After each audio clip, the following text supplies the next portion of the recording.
next video about learning the Woovebox. As you can hear in the background, I've finally cracked the sampler nut, figured out how to do that, and I'll be covering that in this video. But first I want to talk a little bit about this community. I find it really amazing that when I was having a problem with something, posted a video about it, the developer of this device was able to chime in. There's another channel called Wooveboxing that I've been learning a lot from his videos. And you know, that kind of community where people are coming together and helping each other is pretty spectacular. We're pretty lucky that at this point this device hasn't caught on, and that Evo still has time to come and help us. It's not going to be like that forever. We're going to have to step up as a community and help each other learn this stuff and help each other meet our goals with this device. So the purpose of my videos is not to teach. Wooveboxing does a great job of teaching stuff. I'm just showing you what it's like to learn this stuff in real time. I've owned my Woovebox for 3 days now, and I've just passed a major hurdle in learning to produce the ambient and the horror soundtrack stuff that I want to produce. Very different than what most people are doing with a Groovebox. So here's what I didn't figure out. There's a couple of things in there. One of them I learned from Wooveboxing video on sampling, which I'll link to in the description. And that's a thing called the filter envelope generator.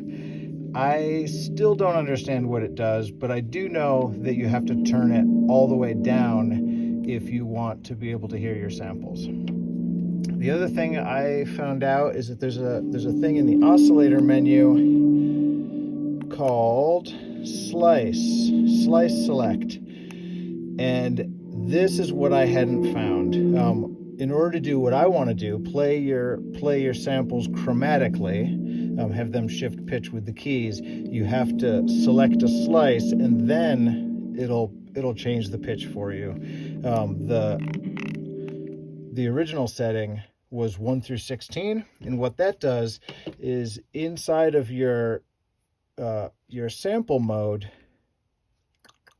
go in here, inside of your sample, you have these 16 slices that as you add samples into this bank, the slices all get mashed together into one piece of sound. I think this is what happens.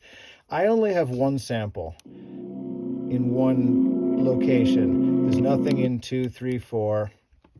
So when I go into my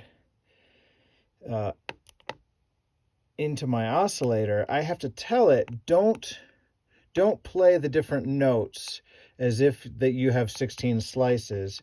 Play only slice 1. And when I do that, then it's able to take that one slice and pitch it according to the pattern in the sequencer. So let me see if I can do this, put myself to the test.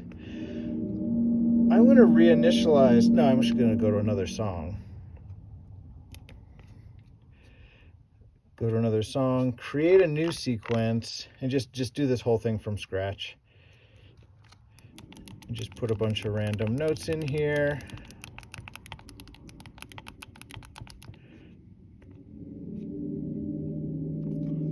Wow, it has my patch selected already. Well, let's undo that. Let's go into here, just select a new patch. All right, here we are, starting over from scratch. And remember, the point of this is not to teach you how to do this, but to show you how much I've learned in just 3 days. So there's a sequence. I want to go in and slow it down a little bit, just so we can hear what we're doing when I'm changing the patch.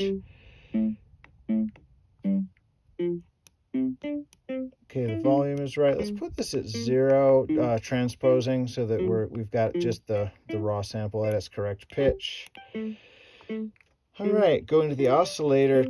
First I'm going to turn off oscillator 2, because I don't need to be doing any modulation to this. Oscillator 1, turn that one all the way up.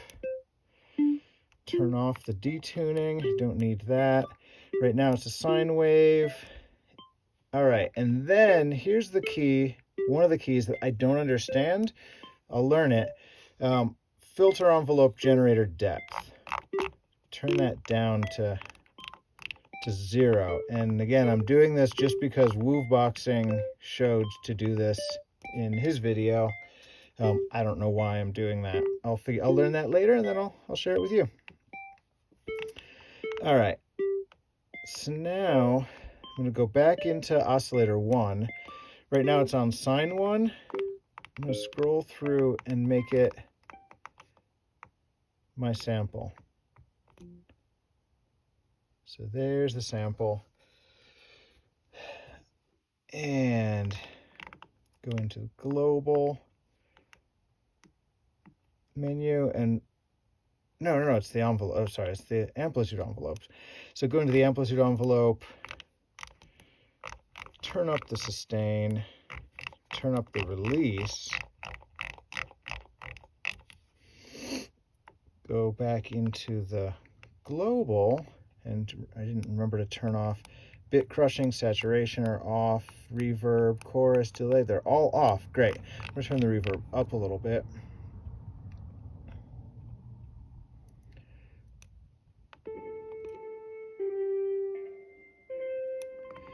And put it back to a saw wave just so I can hear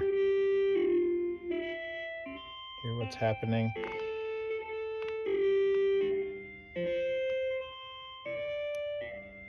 Global transpose volume. Okay, that's all the way up. Oh, follow chord off. Yeah, that's right. All right.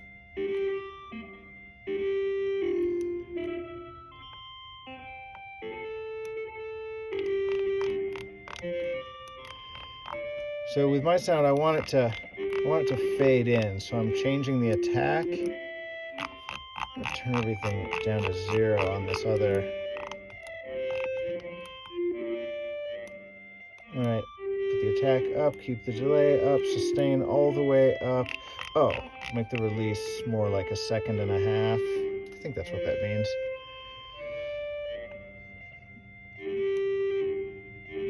All right, I'm gonna open up this filter, because right now I've got a low pass filter. Open it up to make sure we can get all the frequencies, or I could just turn the filter off.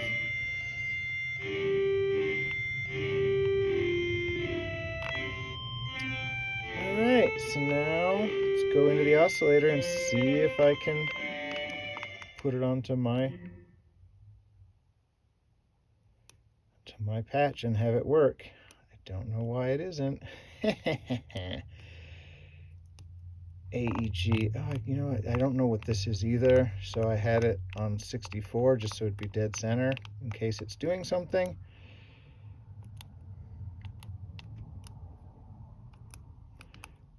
Oh, there we go. Slice mode. Put the slice mode on slice 1.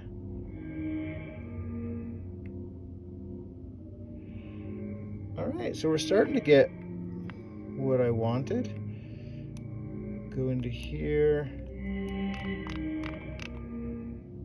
Turn up the decay. The sustain is all the way up. Let's go into the global and make sure the volume is up. Yeah, volume's up. Go into the volume over here. The main volume is at 100. Oh, it's because I turned down the amp itself.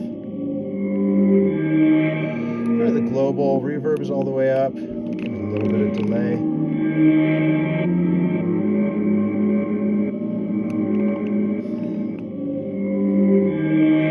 Alright, and that's getting pretty close to where we were. I can turn down the speed of it now. Turn it down to 1/16 of the base rate.